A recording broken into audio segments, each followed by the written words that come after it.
fumba macho yako na utafakari kuhusu mtihani mkubwa zaidi kuwahi kumpata mwanadamu hapa duniani. Mtihani ambao unaua huruma, unazaa kiburi na kumsahaulisha mwanadamu udongo aliotoka. Mtihani wa mali na utajiri. Mwenyezi Mungu anatupa kisa cha mtu mmoja ambaye alipewa utajiri ambao haujawahi kutokea katika historia. Jina lake alikuwa Karun. Karun hakuwa miongoni mwa watu wa Firauni. Hapana. Alikuwa ni miongoni mwa wana wa Israeli, kaumu ya Nabii Musa, amani iwe juu yake. Lakini tofauti na wenzake waliokuwa wakiteseka na kufanywa watumwa nchini Misri, Karun alipewa milango ya utajiri. Mwenyezi Mungu anatuambia katika surati Al-Qasas, hakika Karun alikuwa katika watu wa Musa, lakini akawafanyia jeuri. Na tulimpa hazina ambazo funguo zake tu zilikuwa nzito kubebwa na kundi la watu wenye nguvu. Hebu vuta picha, kiongozi wangu. Kama funguo tu za kufungulia milango ya maghala yake zilikuwa zinahitaji wanaume wengi wenye misuli kuzibeba, je, hazina yenyewe iliyokuwa ndani ya maghala hayo ilikuwa na ukubwa gani? Alimiliki milima ya dhahabu, fedha na lulu, lakini badala ya moyo wake kujaa shukrani kwa Muumba wake, moyo wa Karun ulijaa ugonjwa wa kiburi. Alisahau kuwa yeye ni mwanadamu tu anayetembea juu ya ardhi. Alianza kuwadharau ndugu zake maskini. Alivaa nguo za kifahari za hariri na dhahabu ambazo ziliburuzika chini kwa majivuno. Alijenga majumba ya fahari na kuzungukwa na walinzi na watumishi.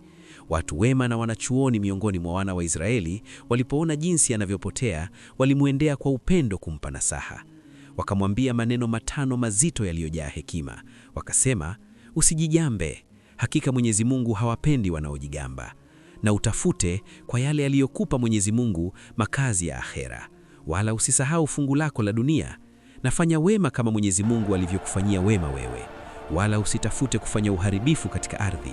Hakika Mwenyezi Mungu hawapendi wafanyao uharibifu. Nasaha hizi zilikuwa na mizani kamili.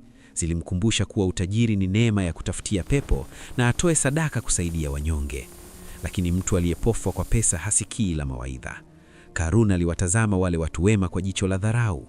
Akatabasamu kwa kijeli, kisha akatamka kauli iliyomkufurisha. Akasema, hakika mimi nimepewa haya yote kwa sababu ya elimu na ujuzi niliyokuwa nao. Tafakari kauli hii. Karun alijisahaulisha kabisa Mwenyezi Mungu. Aliona utajiri wake umetokana na akili zake, biashara zake na ujanja wake. Mwenyezi Mungu akajibu kauli yake hii ndani ya Qur'ani kwa kusema, kwani hakujua ya kwamba Mwenyezi Mungu amekwisha waangamiza kabla yake vizazi vilivyokuwa na nguvu zaidi kuliko yeye na vyenye makusanyo mengi zaidi ya mali? Siku moja, kilele cha kiburi chake kilifika. Karun alitaka kuwaonyesha wana wa Israeli wote ukubwa wake. Aliandaa msafara mkubwa sana. Akatoka mbele ya watu wake akiwa katika pambo lake kamili.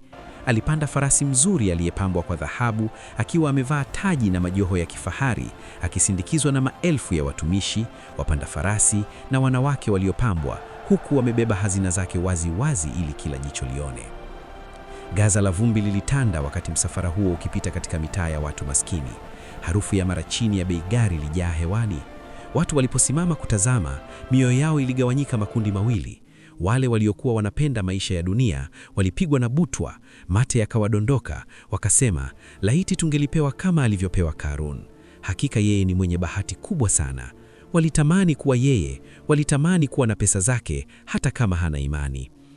Lakini kundi la pili lilikuwa ni la wale waliopewa elimu na imani thabiti. Waliposikia matamanio ya watu wale, waliwaonya vikali.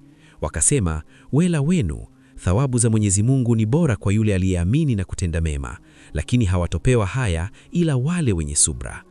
Karun aliendelea kupita akitabasamu, akiwa juu ya ardhi, akijiona yeye ndiye mfalme wa dunia asiyeweza kuguswa na chochote. Lakini hakujua, chini ya kwato za farasi wake, ardhi ilikuwa inasubiri amri moja tu kutoka kwa Mola wa mbingu na ardhi. Kiburi chake kilikuwa kimefika ukomo. Je, nini kitampata Karun na hazina zake zote alizozivunia? Ardhi itameza utajiri huu vipi?